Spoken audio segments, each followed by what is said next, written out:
Vamos lá, pessoal, vídeo 3 da aula 6, serviços públicos, ok? Continuando, bom, então já falamos aqui das noções gerais do serviço público, já falamos um pouco do histórico, dos princípios, ok? Vamos lá, autores, pessoal, que autores vocês poderiam ler aí? Lembrando que se vocês forem comprar algum livro, que o comprem pela internet, para evitar então esse deslocamento, eventual contágio desse vírus. Compra lá na internet, vai chegar na sua casa. Ou então, pessoal, agora, para quem gosta, tem a opção de comprar o e-book. Então vocês compram isso, vocês baixam no computador e chega lá, belezinha para vocês, ok?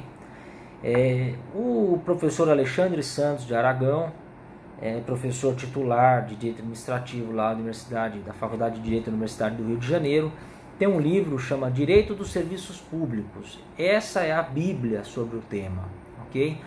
Quem se interessar pelo tema dos serviços públicos, esse é um livro, é grande, ok? É caro, não é barato, tem em e-book, mas é para quem se interessar especificamente pelo tema, quiser se aprofundar. Eu diria que hoje é o grande autor aí dos serviços públicos, ok? Caso contrário, quem quiser comprar uma doutrina geral, todas elas têm o capítulo dos serviços públicos, ok? A professora Maria Silva Zanella de Pietro tem, o professor Marçal no seu curso de Direito Administrativo também tem um capítulo de serviços públicos, a professora Odete Medalar, enfim, todas as doutrinas aí, os cursos de Direito Administrativo tratam sobre o tema, né? Lembrando, pessoal, que o tema de serviços públicos é um tema muito dinâmico, né? Você tem de algum tempo para cá a lei das estatais, lembrando que muitas estatais prestam serviços públicos. Então, o que eu diria a vocês? Não peguem livros muito antigos. Por quê? Porque aí a gente corre o risco de estudar com base numa doutrina já ultrapassada. Então, se atentem aí com relação a isso, mas pode ser qualquer livro de doutrina, ok?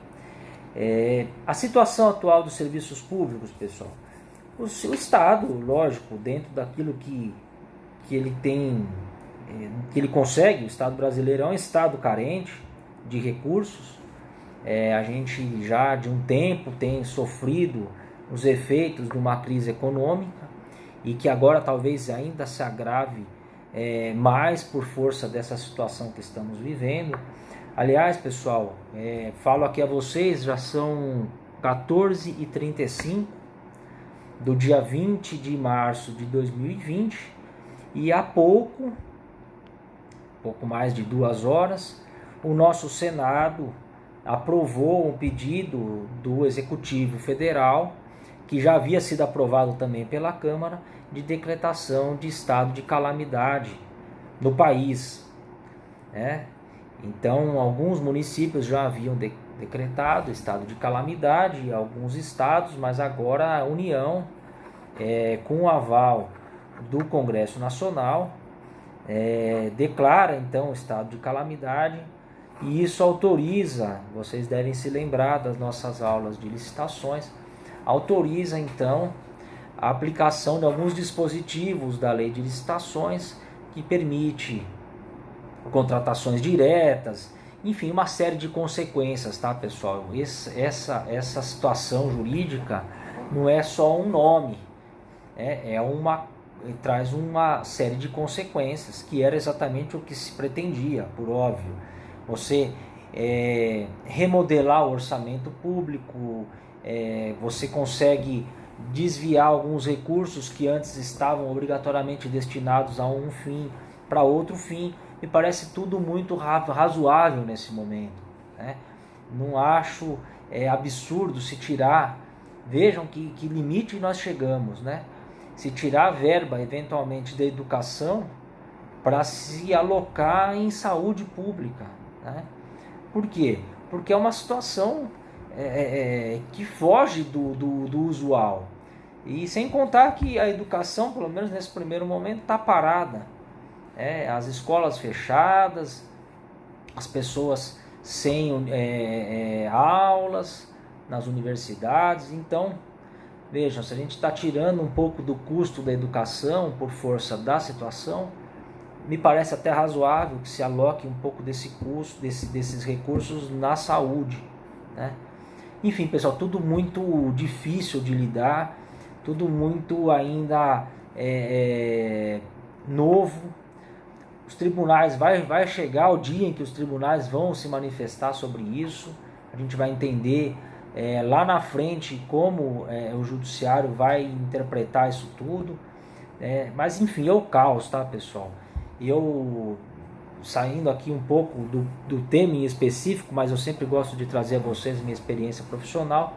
Estou aqui às voltas com uma questão de um cliente que é operador do serviço de transporte público de passageiros no ABC, é uma empresa que opera na região do ABC, e os prefeitos do ABC determinaram a paralisação total do serviço de transporte a partir do dia 23, próxima segunda, né?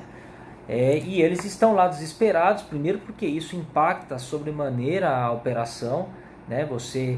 A receita da empresa, que é uma delegatária de serviço público, de transporte público coletivo, cujos princípios obrigam a continuidade do serviço, modicidade tarifária, tudo aquilo que a gente já falou agora há pouco, né?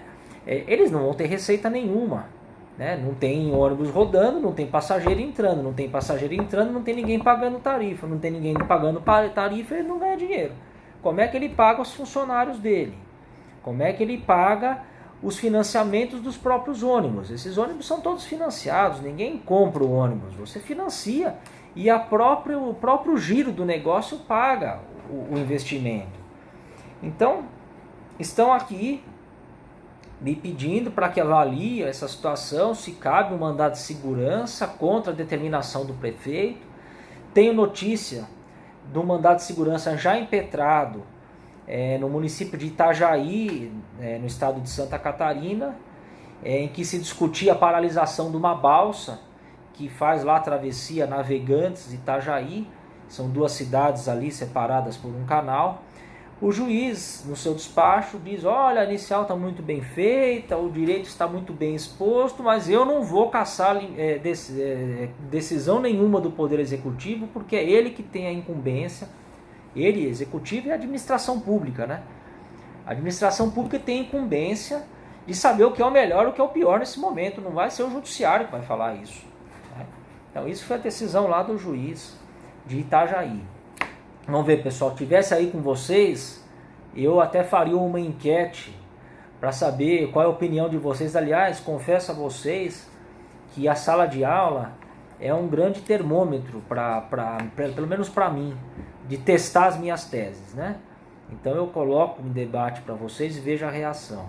A depender daquilo que eu vejo de espanto na cara de vocês, eu falo: não, isso daqui talvez não faça sentido. Quando eu vejo que convence, ao menos vocês, né, me dá mais esperança de que eu convenceria talvez o juiz também. Vamos pensar, eu acho que na atual conjuntura a paralisação dos serviços de transporte é algo até razoável, né? Aí o meu cliente me perguntou: mas escuta, doutor, como é que o enfermeiro vai chegar no hospital para trabalhar se ele não tem transporte? A mesma coisa o faxineiro do hospital, a mesma coisa o empregado da farmácia que precisa vender remédio para as pessoas que estão acamadas. Enfim, não sei também, não sei. Talvez esse seja um argumento bom para convencer o juiz, né? Mas enfim, pessoal. Então, voltando aos serviços públicos, eu disse a vocês dos princípios, né, da situação atual. Mais adiante a gente vai falar um pouquinho aí dos desafios do serviço público frente ao Covid-19, o nosso famoso corona. Mas eu gostaria de dizer a vocês, pessoal, que os serviços públicos, eles são divididos em duas categorias. A gente tem os serviços públicos uti singuli, e aqui a expressão é em latim, né? Uti é UTI singuli, né? Do jeito que se fala, se escreve. E os serviços uti universi, né? O que são os serviços uti singuli? São aqueles serviços públicos que eu consigo determinar a quantidade efetivamente utilizada por cada usuário do serviço, ok? Então vejam vocês, no serviço de fornecimento de energia elétrica, eu consigo saber quanto determinada pessoa usou. Basta eu ir no relógio medidor lá da casa da pessoa, vou ver, olha, essa casa consumiu aqui 100 kW no mês. Perfeito? Nos serviços uti universi, eu não sei dizer o quanto cada um utilizou, ok? Vocês vão dizer, professor, não estou entendendo nada, né? Então eu vou dizer a vocês aqui um exemplo que vai ficar mais claro. No serviço de limpeza pública, né? Vejam, não só de coleta de lixo, mas de varrição de rua, por exemplo, eu consigo dizer o quanto cada um utilizou, né? Então veja só, eu moro numa casa que tem uma calçada maior que a sua, então você vai dizer, professor, você usou mais o serviço de varrição do que eu, porque sua calçada é maior. Aí eu vou dizer, não, mas todo dia de manhã eu acordo e eu varro a minha calçada, e você não. Então, apesar da minha calçada ser maior que a sua, você utilizou mais do que eu, né?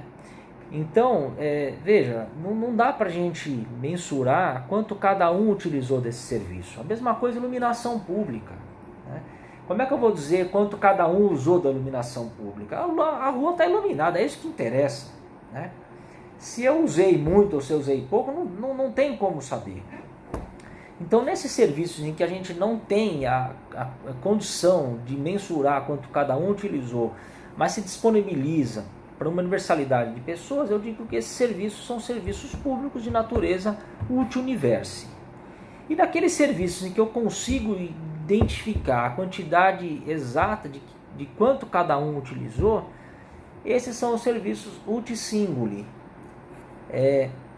Esses serviços uti singuli eu trago a vocês como exemplo: energia elétrica, serviço de água e esgoto, obviamente. Aliás, a água e o esgoto, pessoal, como é que é cobrado o esgoto? A água, você tem um relógio que mede. O esgoto não tem relógio que mede, né? Mas a presunção do esgoto é com relação à quantidade de água. Então, você paga o esgoto com base no que você consumiu de água. Entenderam? Eu não tenho um relógio em cada ralo da casa medindo o quanto de esgoto eu produzi, né? Mas com base no quanto de água eu consumi, eu parto dessa premissa para estabelecer a quantidade de esgoto que eu produzi. Professor, eu enchi 20 baldes de água e joguei nas plantas. Pois é, você pagou a água e está pagando o esgoto, você não usou o esgoto porque você jogou na planta e aí evaporou. Mas é isso, tá, pessoal? É assim que se mensura o uso do esgoto, tá? Então, são essas duas naturezas de serviço. Vocês vão dizer assim, professor, e o serviço de transporte, né? O serviço de transporte tem uma situação um pouco peculiar. Você paga para entrar no serviço, né? Mas você não paga especificamente pelo quanto você utilizou dele, né? Eu vou encerrar esse vídeo, pessoal, que já está se aproximando dos 15, e volto no vídeo 4 exatamente com essa questão das tarifas no transporte público de passageiros, ok? Já volto.